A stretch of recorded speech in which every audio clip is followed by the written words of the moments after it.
Ерөнхийлөгчийн тайланг сонслоо. Хийсэн ажлынхаа талаар ерөнхийлөгч маань хэлж байна. Би энд бол бодит үнний талаар хэлье гэж бодож байна. Хэн нэгэн таалагдах үг хэллэг нэг ч хэлэхгүй. Ард түмэн асуугаараа гэсэн юм аа. Хэлээрэй гэсэн.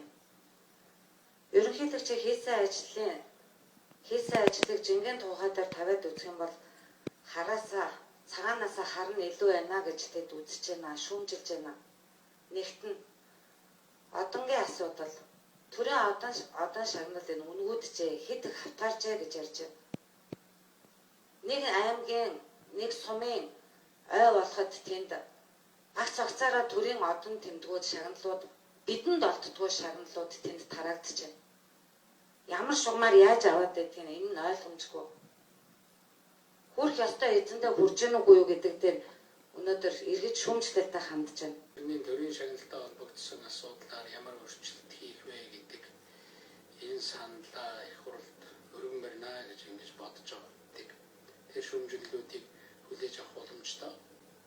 Яг нь шагнал дээр маргаантай хүндрэлтэй асуудлууд бий. Хоёрдугаарт нь ерөнхийлөгчийн сонгуулийг та хэр шударга явсан гэж үзэж байна. Миний асуултууд таны ярьж байгаа ив нэгдэлтэй холбоотой, шударга ёстой холбоотой, сонгуультай холбоотой, шүүх засаглалтай холбоотой асуудлууд байгаа. Тэгэхээр сонгуультай холбоотойгоор ерөнхийлөгчийн сонгуулийг та шударга явуулсан гэж үзэж байна уу? 9 оны сонгуул ерөнхий сайд баяртай хувилдаж гарсан. 2013 оны сонгуульд өрсөлдөгчөө байхгүй болгож удал сайдыг нэр дэвшүүлэхийг захиалж гарсан. Энэ сонгуулийг та өнөөдөр хуулийн дагуу явсан гэж үзэж байна уу? Шударга ёсонд нийцэж гэн гэж үзэж байна уу? Ерөнхийлөгчд нэр дэвшсэн өрсөлдсөн улсууд энэ тухай ярьдаг зүйл биш. Ийм байдлаар бид нар хуулиа хийгээд хэрэгжүүлээд явж байгаа гэдгийг хэлэх хэрэгтэй. Дурт нь уушлал үзүүлэхдээ ард түмэн улс их орны эрх ашигыг та хэр харж байна? Иргэд ярьж байна. Хүний аймнаас бүрлгсэн хүнийг гаргаад дахиад хүн алчлаа гэж байна. Хүн бүр хойшоогоо өмнө тэгш эрэхтэй байна гэчгээд өнөөдөр улсад өчнөө хэмжээний хохирол үзүүлсэн хүмүүсийн шүүхийн эцсийн шийдвэр гараагүй байхад уушлал үзүүлж байгаа гэж ярьж байна. Хил мэдээллийн хэрэгслэр нэмд орж гишүүн захиалж ингэж орж ирж ярьдаг гэж хариуцлагатайгаар мэдгдсэн. Энэ хилмигдүүлэлт энэ зогсох болоогүй юу? Одоо хэний захиалгаар дараа нь ингэж хилмигдүүлэх гэж байна вэ гэдэг асуудал. Ялангуяа энэ төрийн 3 өндөрлөг нэг намаас сонгогдсон энэ үед олон хуульч засгийн газараа байгуулсан энэ үед хүний өөрөнгөө нийлж өнөөдөр барьж харж байгаа асуудлыг та шударгаас нийцэж гэн гэж үзэж байна уу? Ер нь гадна дотн тэр байж байгаа зарцуулж байгаа хөрөнгө мөнгө бас асуудал байна, шалгах хэрэгтэй гэсэн юм байдгийг. Тиймэрхүү юм байгаа бол тэрнийг оруулаад ирэх хэрэгтэй. Дөрөвт нь үндсэн хуулийн ерөнхийлөгчийн тухай хуульд та бол төрийн тэргүүн ив нэгдийг илэрхийлэгч. Өнөөдөр ив нэгдэлтэй бай гэж та ярьж байна.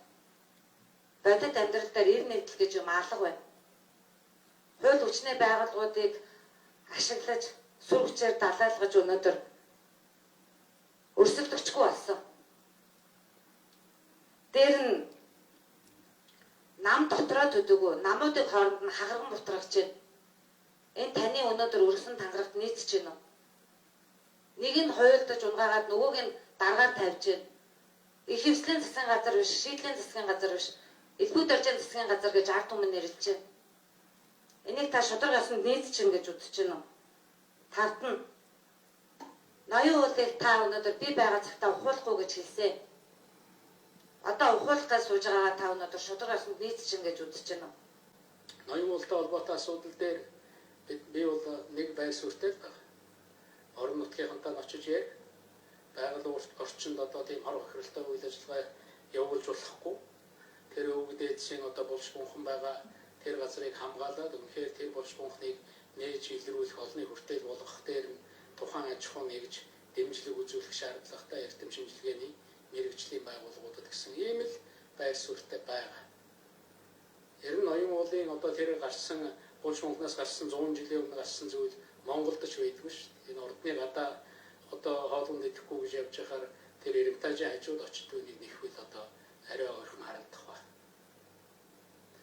бусад үлдсэн тийм зүйл байгаа бол тэр аж ахуй нэгж нь одоо төлбөрийн төлөөд мөнгөний төлөөд гаргаж ирээд олонний хүртэл болгоод ингээд явхад аж ахуй нэгжийн зүгээс бас тусал дэмжих шаардлагатай гэсэн юм бодол байдаг. 6-ад нь эдийн засгийн реформ дээр та гутлаа оёод л интернетээр ингээд зараад болж байгаа баялаг бүтээгч гэж ийм амьдралгүй юм яаж болохгүй ерөнхийлөгч. Тантай 2 удаа орж уулзсан.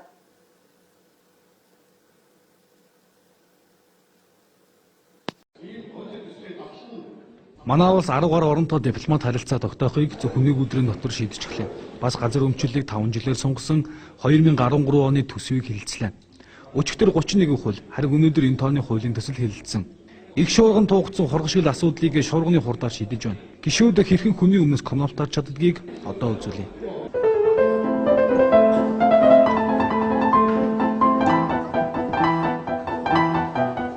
Санал хураалтанд 43 гишүүн орж 32 гишүүн дэмжиж 74.4%-аар гормын санал дэмжигдэж байна.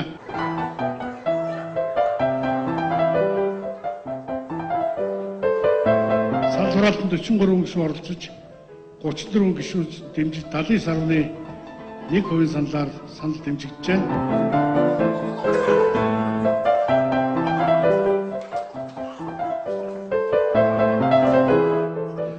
Авилгалын эсрэг хууль нэмэлт өөрчлөлт оруулах тухай хуулийн төслийг батлах гэсэн санал хураалт үзье.